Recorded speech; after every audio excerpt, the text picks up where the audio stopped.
यहाँ पर अपन सभी सर्वोदया टीका के माध्यम से संयम के विषय में समझ रहे थे कि संयम क्या कहलाता है, संयम किसे कहते हैं, संयम का स्वरूप क्या है। स्वरूप का वर्णन करने के उपरांत यहाँ उसके भेदों का वर्णन करते हैं। साच संयमो द्विविधाः, वह संयम दो प्रकार का होता है। सकल संयमः श्रमणानां, विकल संयमश्च गृहस्थानां। सकल संयम श्रमण मुनिजनों के लिए पालन करने योग्य होता है और विकल संयम गृहस्थों का होता है। अथवा प्राणी संयम इंद्रिय संयमश्च, संयम के दो भेद हैं, एक प्राणी संयम, दूसरा इंद्रिय संयम। सर्वजीव हिंसा वृत्ति रूपा प्राणी संयमः, संपूर्ण प्रकार के जीवों की हिंसा से वृत्ति रूप जो संयम होता है वह प्राणी संयम कहलाता है। और इंद्रिय मनोनिग्रह रूप इंद्रिय संयम, जिसमें इंद्रिय और मन के व्यापार का निग्रह या उसके विषयों का निग्रह किया जाता है, उसका नाम क्या है, इंद्रिय संयम है। एवं व्रत समिति शील संयम रूपम परिणामम आत्मीय परिणामम स्वमनम जाने, स्वमनो योग रूपम जाने ही। इस प्रकार से व्रत समिति शील संयम रूप जो आत्मीय परिणाम हैं, जब ऐसे साधकों के परिणाम विशेष हुआ करते हैं तो उस समय उनका शुभ मनोयोग चल रहा है, ऐसा जानना चाहिए। क्यों?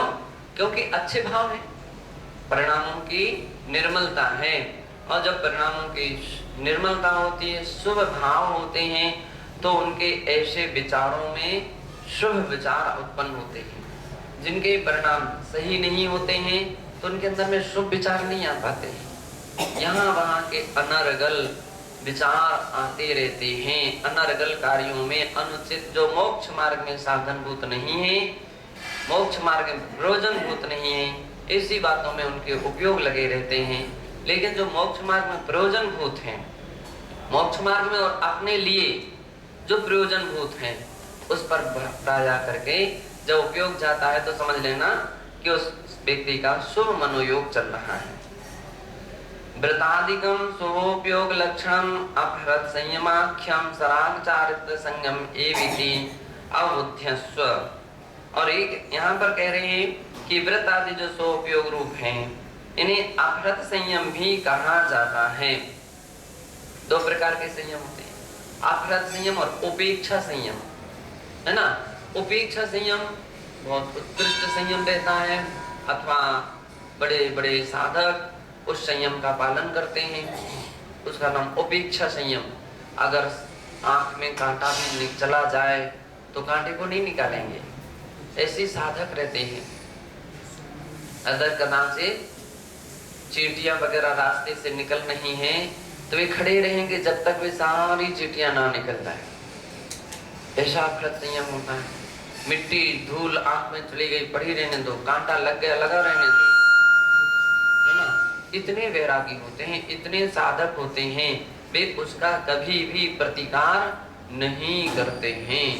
उपेक्षा संयम। और अपहृत संयम में क्या होता है कि अतिचारों को ही टालते हैं, इतना साधना करते हैं कि जिससे अपने व्रतों में अतिचार ना लगे, विशेष उत्कृष्ट साधना नहीं करते हैं। तो इस प्रकार के दो संयम होते हैं। अथवा श्राद्ध चारित्र संयम एविति, तो स्वोपयोग है लक्षण जिसका ऐसा अपहृत संयम होता है, अथवा श्राद्ध चारित्र होता है। श्राद्ध चारित्र में उसके अंदर में 28 अपने जो मूल गुण हैं, उन मूल गुणों के पालन करने के भाव होते हैं। अथवा जो पंच परमेष्टि की भक्ति, अथवा और भी ऐसे अपने प्रशस्त जो कार्य होते हैं, शुभ कार्य होते हैं, उनको करने रूप वैयावृत्ति, किसी की विनय, आदर, सम्मान, तो ये सभी, अथवा करुणा भाव, कोई व्यक्ति अस्वस्थ है तो उसके विषय में क्या, उसकी सेवा वैयावृत्ति करना। अस्वस्थ है तो ऐसा जो संयम होता है वो श्राद्ध चारित्र कहलाता है। ऐसा जानना चाहिए। एवं हो ज्ञानिन निश्चयेन यद्यपि व्रत समिति शील संयमादि रूपा भावा शुद्धात्म स्वरूप स्वभाव प्रतिपक्ष भूता संति। कह रहे हैं हे भव्य, हे ज्ञानी, निश्चय से यद्यपि व्रत समिति शील संयम इत्यादि रूप भाव शुद्धात्म स्वरूप स्वभाव के प्रतिपक्ष हैं, क्योंकि शुद्ध भाव शुद्धोपयोग रूप अवस्था और शुभोपयोग रूप अवस्था में बहुत अंतर है। शुभोपयोग अवस्था एक अलग है और शुद्धोपयोग अवस्था एक अलग हुआ करती, प्रतिपक्ष हैं। शुभोपयोग की दशा में शुद्धोपयोग नहीं रह सकता है और शुद्धोपयोग की दशा में शुभोपयोग नहीं रहेगा, इसलिए वो प्रतिपक्ष भूत हैं, ऐसा कहा। तथापि आर्तरौद्र दुर्ध्यान वंचनार्थम सार्थकाः। फिर भी अब जिन व्यक्तियों का शुद्धोपयोग तो हो नहीं पा रहा है, शुद्धोपयोग में उपयोग लग नहीं पा रहा है ना, ऐसी स्थिति में, ऐसी दशा में फिर क्या होता है कि आर्तरौद्र ध्यान वंचनार्थम, दुर्ध्यान से बचने के लिए, क्योंकि अब शुद्धोपयोग होगा नहीं, स्वोपयोग नहीं करेंगे तो आर्तरौद्र ध्यान होगा है? तो उस आर्त ध्यान और रौद्र ध्यान से बचने के लिए यह सार्थक, स्वोपयोग रूप जो प्रवृत्ति है, सदाचारित रूप प्रवृत्ति है, वो सार्थक है, वो सफल है, सार्थक है। उत्तम तरीका है कि शुद्धोपयोग का अभ्यास करना चाहिए, उसमें पहुंचने का प्रयास करना चाहिए, लेकिन जब तक नहीं पहुंच पा रहे हो तब तक स्वोपयोग प्रयोजनवान है, प्रयोजनीय है। अतएव एतत् सर्वं व्यवहार चारित्रं निश्चय चारित साधकत्वात् प्राक्तन भूमिकायाम उपादेयम भवति। इसलिए एतत् सर्वं व्यवहार चारित्रम, ये सभी जो स्वोपयोग रूप सराग चारित्र रूप व्यवहार चारित्र है, वह निश्चय चारित साधकत्वात्, निश्चय चारित्र का साधक होने से क्या होता है, निश्चय चारित्र साधकत्वात् प्राक्तन भूमिकायाम, प्राक्तन भूमिका यानी निश्चय चारित्र के प्राप्त होने के पूर्व की जो भूमिका होती है, उस समय प्राथमिक दशा में क्या होता है, उपादेय, उपादेय है, उतने समय उतने क्षण में या उस काल में ग्रहण करने योग्य है। किंतु नात साध्य रूपम इति विज्ञाय परम स्वास्थ्यम समुत्पन्न सहज ज्ञान आनंदिक लक्षण सुखामृत रसास्वादन अनुभूत्यैहि प्रत्यस्वेति गाथायाः तात्पर्यम्। और कह रहे हैं किंतु तत्साध्य रूपम इति विज्ञाय ना साध्य रूपम, वह साध्य रूप नहीं है। कोई व्यक्ति व्यवहार चारित्र सराग चारित्र को ही साध्य समझ ले, अपनी अंतिम मंजिल समझ ले, अपना अंतिम लक्ष्य समझ ले, तो कभी निश्चय तक पहुंच नहीं पाएगा। और बिना उसमें पहुंचे हुए उसका शुद्धोपयोग या कोई इस प्रकार की दशा, श्रेणी के सन्मुखता की दशा भी नहीं बन सकती, कर्मों का पूर्ण रूपेण क्षय नहीं कर सकता है। इसलिए ऐसा जान करके परम स्वास्थ्य समुत्पन्न सहज आनंद एक लक्षण, परम स्वास्थ्य, स्वास्थ्य का शारीरिक स्वास्थ्य की अवस्था नहीं है, यहाँ पर स्वस्थ, अपनी आत्मा में स्थिरता का नाम स्वस्थता है। निश्चय नहीं से जब हम आप स्वस्थ हैं क्या, हाँ स्वस्थ हैं, अपने स्वरूप में अपने स्वभाव में स्थिर हैं, स्वस्थ हैं। और परम स्वस्थ दशा निर्विकल्प दशा होती है, उसको कवचनातीत है वो। परम स्वस्थ समुत्पन्न, ऐसी अवस्था में उत्पन्न होने वाला सहज आनंद एक लक्षण, ऐसा जो सुख है, सुखामृत रसास्वादन, सुख रूपी अमृत के रसास्वादन की अनुभूति के द्वारा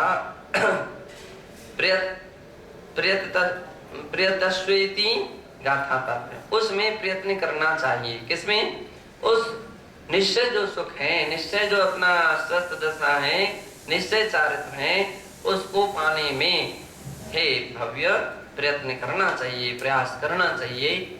ऐसा यदि प्रयत्न और प्रयास किया जाता है तो उसका वह स्वोपयोग भी सार्थक है। लेकिन जो कभी भी प्रयत्न प्रयास नहीं करते हैं तो उनका स्वोपयोग भी स्थिर नहीं रह सकता है। अधिकांशतः अशुभ उपयोग में चले जाते। दो प्रकार के लोग होते हैं, एक ऐसे हैं जो स्वउपयोग से अशुभ की ओर प्रवृत्तियां रहती हैं, एक वे होते हैं जो स्वउपयोग से शुद्धोपयोग की प्रति यानी उनकी प्रवृत्तियां होती हैं। तो जिनका प्रयास जिस दिशा में रहता है उनका वैसा वैसा उपयोग की धारा भी बनती है। अगर जिनका अशुभ की ओर प्रवृत्तियां चल रही हैं तो उसका उपयोग भी शनि शनि अशुभ उपयोग की दिशा में चला जाएगा। और जिन लोगों की शुद्धोपयोग की दशा में प्रयास रहते हैं, प्रयत्न रहते हैं, चिंतन रहते हैं, तो एक दिन ऐसा आ जाता है कि वे शुद्धोपयोग को प्राप्त कर लेते हैं। अभी अपने ऊपर निर्भर है कि हम कैसी मंजिल को प्राप्त कर सकें, अपने ऊपर निर्भर है। हम अपना कैसा चिंतन बनाएं, कैसा विचार बनाएं, जैसा चिंतन बनाएंगे, जैसा विचार बनाएंगे, वैसी अवस्था प्राप्त होगी। विस्तरेण कथ्यते, अब इस बात के लिए विस्तार से कहते हैं क्योंकि विषय हमारा प्रमुख है, तो इस बात के लिए विस्तार से कहते हैं।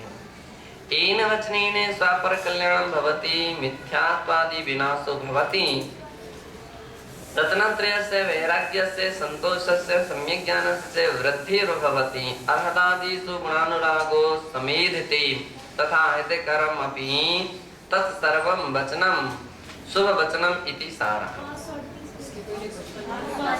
अच्छा, अब आगे संप्रति शास्त्रकारा स्ववचन शुभ कायोगयोः स्वरूपादिकं निर्दशन्ति।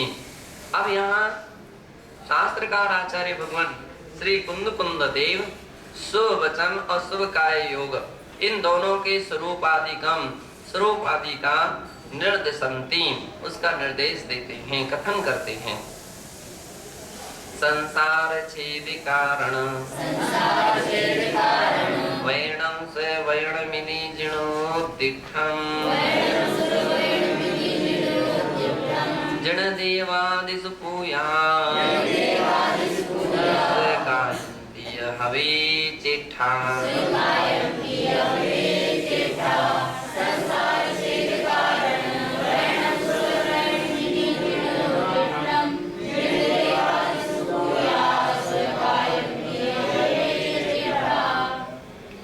निशान जो है ना, इसमें जो विराम लगा हुआ है गाथा में वो कुछ आगे लग गया है, वहाँ यहाँ तक ही लगना चाहिए। संसार छेद कारण, तो यहाँ कह रहे हैं संसार छेद के कारणभूत जो वैणम जो वचन है वे स्ववैणम यदि जुणतिष्ठम वे शुभ वचन है, ऐसा जिनेंद्र भगवान ने कहा है। इस बात के लिए ध्यान रखना चाहिए। कौन से जिन वचन हैं, कौन से कारण हैं, कौन से शुभ वचन हैं, तो बतला रहे संसार के छेद के कारक होना चाहिए। जिन वचनों से संसार से व्यक्ति का मान लीजिए उदासता आए, संसार परिभ्रमण का विनाश हो, संसार परिभ्रमण की स्थिति समाप्त हो, ऐसे कोई वचन हैं, वो वचन हैं शुभ वचन कहलाते हैं। हम लोग अरे तो हमारे तो सब शुभ वचन है। कुछ लोग बोलते हैं केवल मीठा बोलना, प्रिय वचन बोलना शुभ वचन है। नहीं, केवल प्रिय वचन शुभ नहीं हो सकते। अगर धर्म से समाविष्ट नहीं है तो संसार की ओर भी ले जाएंगे, संसार को बढ़ाने वाले हो जाते हैं। कितने सारे लोग रहते हैं, अब जिनको अपना स्वार्थ साधना होता है। अब देख लीजिए कितनी मीठी भाषा, कितने मीठे वचन, कितनी मीठी बड़े सम्मान, कितनी प्रशंसा, कितनी संस्तुतियां, बड़े बड़े हिसाब से व्यक्ति आपस में बातें करते। गृहस्थों से भी, अरे आप इतनी ऊंची साधना करने वाले और इतने पीछे पीछे उनका क्यों इतनी प्रशंसा में तुले हुए? तो कोई ना कोई उसके पीछे व्यक्ति का स्वार्थ छिपा हुआ है, कोई ना कोई स्वार्थ छिपा है। इसलिए इसके लिए चापलूसी वचन कह लेते हैं। वर्तमान में क्या है ना, चापलूस चाटुकारी वचन होते हैं, वो चापरू नट भाषा होती है। भाट की तरह व्यक्ति दूसरों की प्रशंसा, इतनी अरे भैया इतनी भगवान की प्रशंसा करो, इतनी तुम धर्म की प्रशंसा करो, किसी धर्मात्मा की करो, तो फिर भी वो धर्म की मान लीजिए धर्म के अंतर्गत समाविष्ट हो जाएगा, वो धर्म ध्यान बन जाएगा। और तुम धर्म को छोड़ करके केवल लौकिक लोगों की प्रशंसा कर रहे हो, उसके पीछे केवल स्वार्थ भाव छिपा हुआ है, तो वो शुभ वचन नहीं हो सकता है। भले अच्छे वचन, भले मीठे वचन बोले, लेकिन वो शुभ नहीं है। शुभ तो आचार्य महाराज कह रहे हैं कि जो संसार के छेद का कारण है, संसार विनाश का कारण है, अपना हो स्वपर कल्याणकारी से, अपना भी संसार छेद के कारण हो, दूसरों के भी संसार छेद के कारण होते हैं, वे वचन शुभ वचन है। कुछ कुछ लोगों के प्रवचनों में केवल तालियों का लक्ष्य रहता है, केवल तालियां बजें, लोग खुश हो जाएं, लोग प्रसन्न रहें, बड़े प्रशंसा करने लग जाए, बस इतना ही लक्ष्य रहता है। तो उसका परिणाम मेरे कोई एक तो सब्जेक्ट नहीं रहता उनका निर्धारित कभी इस डाली पर, कभी उस डाली पर, कभी उस डाली पर, और उनका विषय निर्धारित नहीं रह पाता है। दूसरी बातें हैं जिनका लक्ष्य ही केवल प्रशंसा का है, तो तालियां तो बज जाती हैं, लेकिन उन लोगों के प्रवचनों से कभी किसी का हित नहीं हो पाता है, किसी का कल्याण नहीं हो सकता। प्रशंसा तो मिलती, बार बार मिल, अरे वाह क्या मजा आ गया, ये सब हो सकता है, लेकिन आप उससे पूछो, उनको देखो, कभी तौलो कि उनके प्रवचनों को सुनकर के कितने लोगों का संसार शरीर भोगों से वृत्ति हुई, परमार्थ के मार्ग पर आ गए, धर्म के मार्ग पर आ गए, अच्छे मार्ग पर आ गए, उसके लिए कोई तत्व श्रद्धा विशेष रूप से जागृत हो गई। तो ऐसे बहुत कम लोग देखे जाते हैं। तो अपने लिए क्या चाहिए? अपने लिए केवल ताली बजाए, केवल को प्रशंसा हो, ये महत्वपूर्ण नहीं है। अभी तो आप तत्व की बात कितनी कह सकते हो, उसको तत्व के मार्गदर्शक कितने हो सकते हो, सही दिशा कितनी दे सकते हो। यदि उसके लिए सही दिशा दे दी है, ऐसे वचन हैं, तो आचार्य के तो शुभ वचन है, वो शुभ वचन हैं जो संसार के छेद के कारण हैं। ऐसा आचार्य कुंद देव कितनी ऊंची बात कहते, अपने ऊपर कोई कर्ता भाव नहीं रखते। वो कहते हैं ऐसा जिणोद्दिठम, ऐसा जिनेंद्र भगवान ने कहा है, जिण देवादिषु पूयां सुह कायन्ति हवे चेठा। जिण देवादिषु, जिन देव आदियों में जो पूजा के भाव है वो शुभ काय है।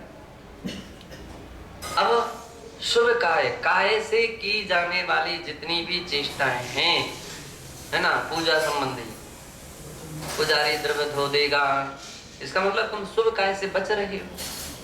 अपनी द्रव्य अगर आप धोते, शोधन करते, बर्तन साफ करते, पानी लाते, ये सब शुभ काय रूप चेष्टाएं हैं, ये सभी शुभ काय हैं।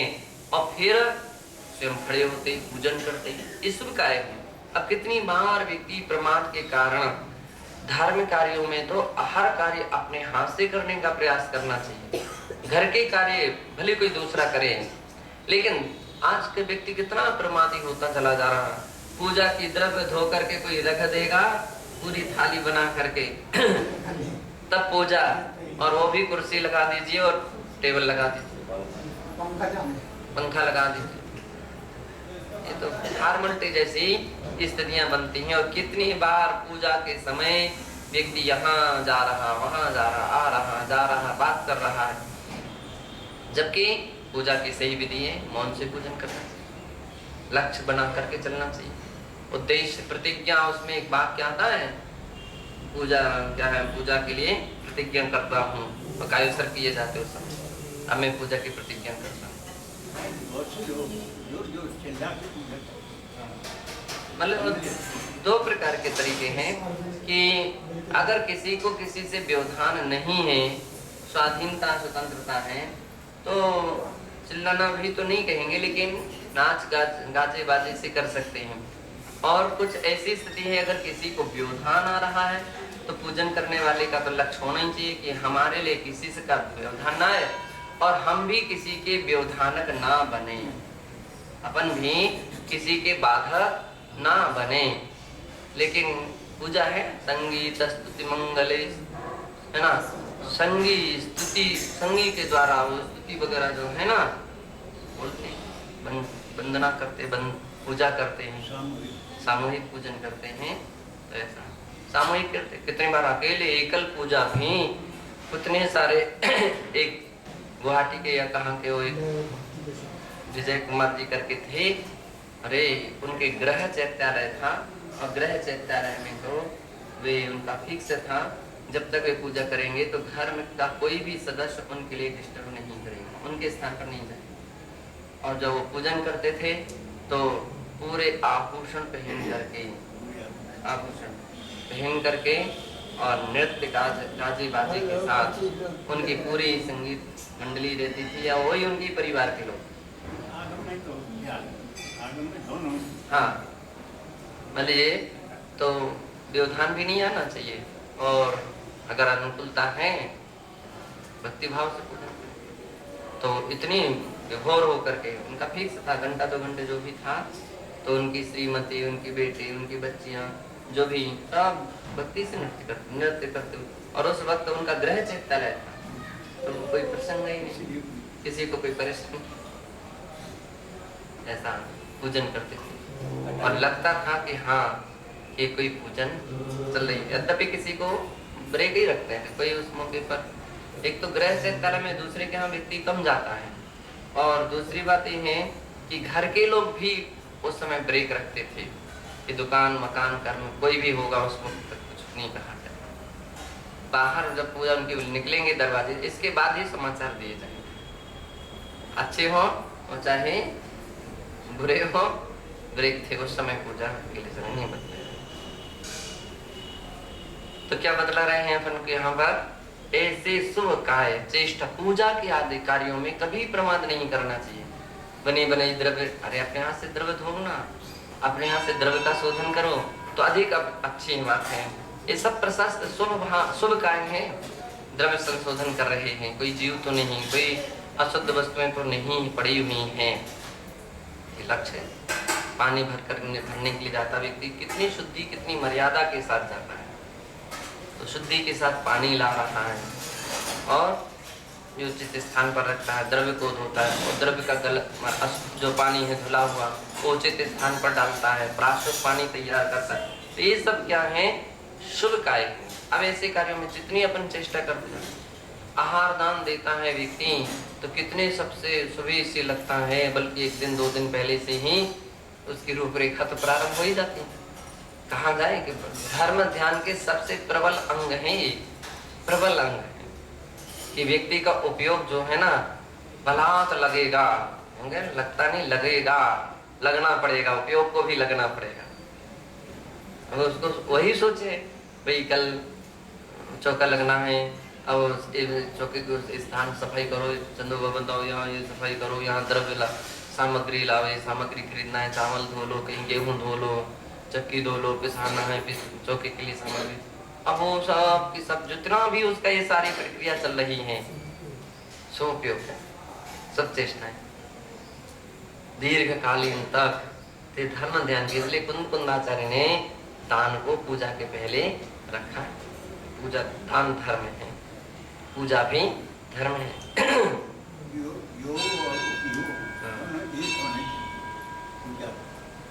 हाँ ये भी सही है, पूजा के कार्य में शुभ योग और शुभ उपयोग सही है। सम्यक दृष्टि होगा तो दोनों एक ही होंगे।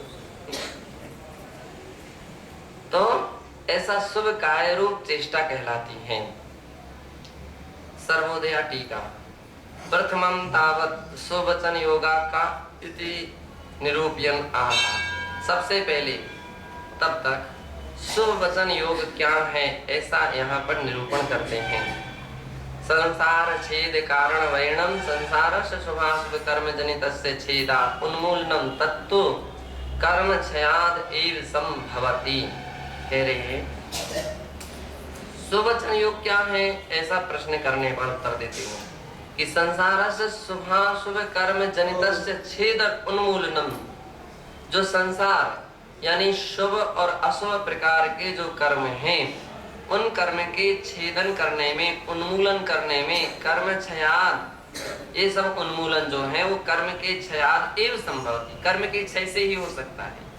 बिना कर्म के क्षय किए शुभ अशुभ कर्मों का विनाश नहीं हो सकता है, या संसार का विनाश नहीं हो सकता है। कर्म क्षयोपि कर्म संवरणजराभ्याम संभवति, कर्मों का क्षय बिना संबर निर्जरा के नहीं हो पाता है। इसलिए मोक्ष मार्ग, संबर निर्जरा का नाम मोक्ष मार्ग है। मोक्ष मार्ग क्या है?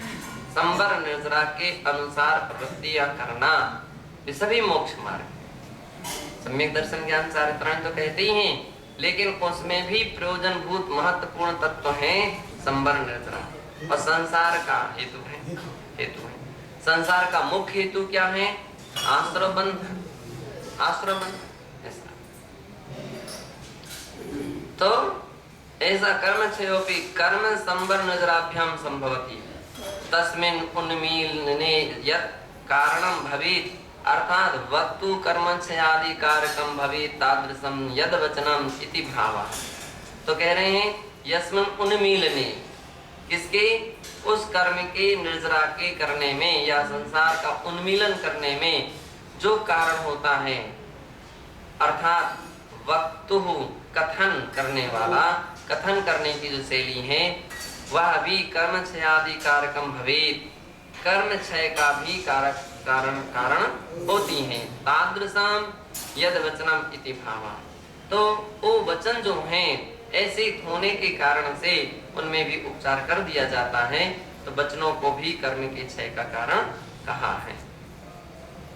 इसलिए कहा ना, प्रवचन कभी भी प्रवचन करना चाहिए तो प्रवचन की आम तौर पर तैयारियां नहीं की जाती। बहुत से लोग प्रवचन की तैयारी करते हैं, वो तैयारियां की प्रयास में जो रहते हैं उनकी उधारी की सारी बातें रहती है, उनके अंतः तक कोई बात नहीं पहुंच पाती है।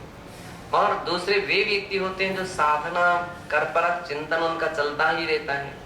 तो जिनका साधना परक चिंतन चलता रहता है उनको तैयारियां कुछ नहीं करनी पड़ती, कुछ भी नोट्स तैयार करने नहीं पड़ते, कोई भी पुस्तक पेन कापियां तैयार करके नहीं रखनी पड़ती। क्यों?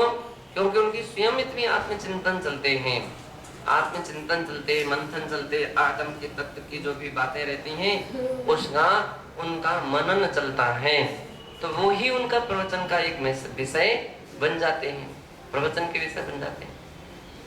लेकिन जो लोग केवल याद करने के रटने के विषय में तैयार प्रयत्नशील रहते हैं, नोट कर लो, ये नोट करो, नोट करो, ये नोट करो, नोट ही नोट रखते रहते हैं, लेकिन उनके कोई भी नोट्स काम आ पाते नहीं है, खास काम नहीं आ पाते हैं। आध्यात्मिक चिंतन की प्रवाह उनकी कभी नहीं बन पाती, क्योंकि उन्होंने वही संस्कार बना लिए अपने आप में, वैसी की वैसी आदत बना करके रख ली है कि बस डायरी निकालो, प्रवचन करो, पुस्तक खोलो, प्रवचन करो, वो सब पढ़ते जाए, प्रवचन होता गया। तो ऐसा जिसका अभ्यास बन गया, अब वो कभी चिंतन धारा में तो उतर ही नहीं पाएगा, उसका कभी प्रवाह चिंतन धारा में नहीं उतर पाएगा। और बिना चिंतन धारा के उतरे कभी भी स्व के प्रति लक्ष्य नहीं बन पाता है। स्व के प्रति लक्ष्य, जब व्यक्ति चिंतन करता है तो चिंतन करते करते उसकी चिंतन धारा अपनी ओर पहुंचती है। प्रवचन में अपन को कई बार ऐसा लगता है कि दूसरों के लिए प्रवचन चल रहे हैं, लेकिन सही ये है बहुत सारे ऐसे भी महापुरुष होते हैं कि जो प्रवचन करते करते भीग जाते अपने आप में। दूसरों का लाभ दूसरों को हो या ना हो, लेकिन प्रवचन करने वाले का तो लाभ मिलता है। उतने क्षण में उसके परिणामों की निर्मलता, उतने क्षण में उसकी परिणामों की परिणति में एक बहुत विशुद्धि उत्पन्न होती है। और परिणति खाली विशुद्धि मानसिक आत्मिक विशुद्धि ही नहीं, चर्या में भी विशुद्धि आती है। मन में लगता है अगर अच्छी चर्या है, मान लीजिए अच्छी बात है और वो पालन नहीं कर पा रहा, तो उसके अंदर में भाव उत्पन्न होते हैं कि मैं भी इस प्रकार की चर्या बनाऊंगा, ऐसे संस्कार अपने अंदर में लाएंगे। ये सच्चे आध्यात्मिक साधकों का ये लक्षण है। और यदि नहीं आ पाते हैं तो उनके लिए मन पश्चाताप भी होता है कि देखो ये मेरी कमजोरी है कि हम इस प्रकार की स्थिति तक नहीं पहुंच पा रहे हैं। अब चाहे उनकी शारीरिक परिस्थिति हो, चाहे कोई भी प्राकृतिक परिस्थिति हो, जो भी परिस्थिति हो, लेकिन उसके अंदर में उसको लगता तो है कि मेरी मिस्टेक है, ये मेरी कमी है, मेरी गलती है। नींद आ जाना है ना, तो नींद आने पर पश्चाताप होता है जिसको, वह व्यक्ति सावधान होने का प्रयत्न और प्रयास करता है। जिनके ऊपर पश्चाताप नहीं होता है तो उनको कुछ भी अंतर नहीं आता। जगाते रहो और वे सोते रहेंगे, फिर जगाओ फिर सो जाएंगे, फिर जगाओ फिर सो जाएंगे, फिर जगाओ फिर सो। तो प्रयत्नशील तो स्वयं को भी व्यक्ति को होना चाहिए। यहाँ कह रहे हैं कि इस प्रकार से वह कर्म क्षय के वचन हेतु, वह वचन कर्म क्षय के हेतु बन जाते हैं। तत्किम भवति, इस प्रकार से क्या होता है, इति आचष्टे, ऐसा कोई पूछने पर कहते हैं सुहवैणम तद्वचनम स्ववचनम शुभ वचन योगो वा भवति, इस प्रकार की प्रवृत्ति से शुभ वचन होते हैं अथवा शुभ वचन योग होता है। यदि जिणोद्दिष्टम इति जिनैः तीर्थंकरैः उद्दिष्टम उपदिष्टम इति जिनोपदिष्टितम इति निर्देशन शास्त्रकारा अस्य निर्देशत्वं यथार्थत्वं हितकारित्वं से संकेतितवन्तः। अब कह रहे हैं ऐसा जिनेन्द्र भगवान ने, तीर्थंकर देव ने उद्दिष्टम उपदिष्टम, उद्दिष्ट यानी कहाँ है, उपदिष्ट को दोनों का अर्थ एक है। अब व्याकरण के ज्ञान जिनके लिए होता है वे बराबर उद्दिष्ट भी कहा तो भी उसी का अर्थ वही निकलेगा, उपदिष्ट कहो तो भी अर्थ वही निकलेगा। जिनोद्दिष्टम इति निर्देशेन शास्त्रकार, और जिनोद्दिष्टेन इस निर्देशन के द्वारा शास्त्रकार अस्य निर्देशत्वम, इस प्रकार का निर्देश देते हैं कि यथार्थत्वम हितकारित्वम से संकेतित वचना, जो यथार्थ हितकारी संकेत देने वाले होते हैं ऐसे वचन क्या होते हैं, शुभ वचन होते हैं। जिनेन्द्रः सर्वज्ञत्वात् सत्य सत्यदृष्टारः वीतरागत्वात् यथार्थोपदेष्टारः ते नान्यथा भाषिणो भवन्ति, अतः तेषाम् उपदेशा सर्वेषां कृते प्रमाणभूता सिद्ध्यन्ति। जिनेन्द्र सर्वज्ञत्वात्, जो जिनेन्द्रिय सर्वज्ञ होने से सत्य दृष्टारा, सर्वज्ञ भी हैं सत्य दृष्टा भी हैं। वीतरागत्वात् यथोदृष्टा, अब एक विशेषण है, जिनेन्द्र सर्वज्ञत्वात् सत्य दृष्टारा, सर्वज्ञ होने से वो सत्य दृष्टा भी, वो सत्य को जानते भी हैं। वीतरागत्वात् यथार्थोपदेष्टारा, वीतराग है इसलिए यथार्थ उपदेश देते हैं। यदि उनके अंदर में राग अथवा द्वेष उत्पन्न हो जाए, राग द्वेष के वशीभूत हो, तो उनके कभी सत्य वचन या उनके यथार्थ उपदेश हो ही नहीं सकता। फिर तो प्रशंसात्मक वचन चलते रहेंगे, चाटुकारिक वचन चलते रहेंगे, पारमार्थिक कुछ भी उपलब्धि नहीं हो पाएगी। तो अब जो वीतराग हो गया है, सत्य वचन किसके हो सकते हैं, यथार्थ उपदेश कौन दे सकता है, कि जिसका न किसी से राग है न किसी से द्वेष, वीतराग भाव में जो है वही सत्य की बात कह सकता है। ते नान्यथा भाषणो भवन्ति, वे अन्यथा भाषी नहीं होते हैं। अतः तेषाम् उपदेशा सर्वेषां कृते प्रमाणभूता सिद्ध्यन्ति, और जो वीतराग हैं, किसी से राग द्वेष आदि नहीं रखते हैं, सत्य का उपदेश देने वाले होते हैं, अन्यथा गलत कोई बात नहीं करते हैं। इस कारण से उनका उपदेश सर्वेषां कृते प्रमाणभूता सिद्ध्यन्ति, संपूर्ण जगत के लिए प्रमाणभूत सिद्ध होता है, संपूर्ण जगत के लिए प्रमाणभूत है। क्यों है, क्योंकि राग द्वेष से ग्रसित नहीं है। राग द्वेष से ग्रसित हो जाए तो जिससे राग है तो उसके तो व्यक्ति बहुत खुश हो जाएगा, और जिससे द्वेष है उसकी बुराइयां में जुट जाएगा। तो ऐसे लोगों के वचन प्रामाणिक नहीं हो सकते हैं, सम्यक नहीं हो सकते हैं। इसलिए आचार्य महाराज कह रहे हैं कि इन सबसे रहित जो जिनके वचन हैं वो सच्चे वचन हैं। ते नान्यथा भाषणो भवन्ति, और वे भगवान अन्यथा भाषी नहीं होते हैं। अतः तेषां उपदेशा सर्वेषां कृते प्रमाणभूता सिद्ध्यन्ति, इस कारण से उनके उपदेश संपूर्ण प्राणियों के लिए प्रमाणभूत सिद्ध होते हैं। अगर व्यक्ति अपने आप में सही बना रहे, अपने आप में व्यवस्थित बना रहे, तो आप कम से कम भी बोलोगे, अनावश्यक बात भी नहीं करोगे, तो भी व्यक्ति सुनने के लिए इच्छुक होगा। जितना भी जहां भी जितना भी जैसा भी होगा उसको सुनने का प्रयत्नशील होगा। लेकिन जो अनर्गल यदवा तदवा बोलते रहते हैं, ना आगम न तत्व न सिद्धांत, कुछ भी नहीं रहता है, उसका व्यक्ति एक दिन सुनेगा, 2 दिन सुनेगा, अंत में जाकर के ठंडा पड़ जाएगा, बस अब रहने दो। ऐसी स्थिति। तो भगवान अन्यथावादी नहीं होते। इस कारण से तेषां उपदेशा, उनका उपदेश कृते प्रमाणभूता सिद्ध्यति, उनके द्वारा किया गया उपदेश प्रमाणभूत होता है, इस बात की सिद्धि करता है, ऐसा जानना चाहिए।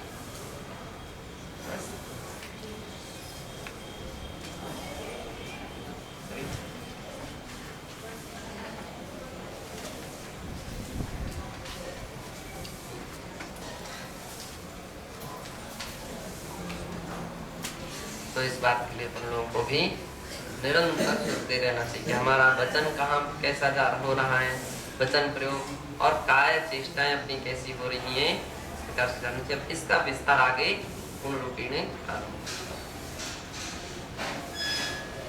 अथय प्राणिक स्वाध्याय पौर्वाणिक स्वाध्याय निष्ठाकम क्रियायाम आचार्य सकल कर्म क्षयार्थम भाव पूजा वंदना